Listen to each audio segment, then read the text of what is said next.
If our sense of reason is a slave to emotion, and we know from the get-go that it is, what happens when we start to hijack our emotions in order to guide our reason in the direction we wish?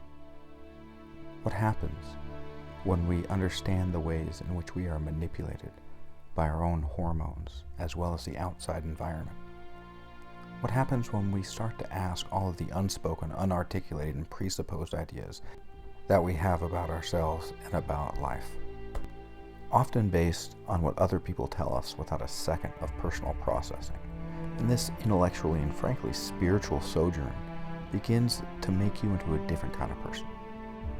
What happens when we realize that people don't know right and left when it comes to straight policy? People know when they hear good policy, as illustrated by a Fox News poll showing 72% of respondents desire government-run healthcare. But wait, isn't that Medicare for all? Yeah, it is.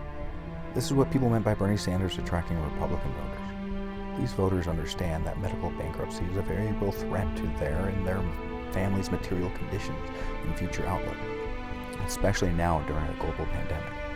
Even with a disease that only has a 1% mortality rate, what happens when we land in the ICU, live, and check out with a $20,000 plus medical bill when the average American was a $400 emergency away from bankruptcy pre-pandemic? Do you wish to unite the country? You don't do it by holding up stimulus checks to help your political friends and hurt political enemies. Unite the country by crafting meaningful legislation that addresses the material conditions of the working class as detailed by Maslow's hierarchy of needs.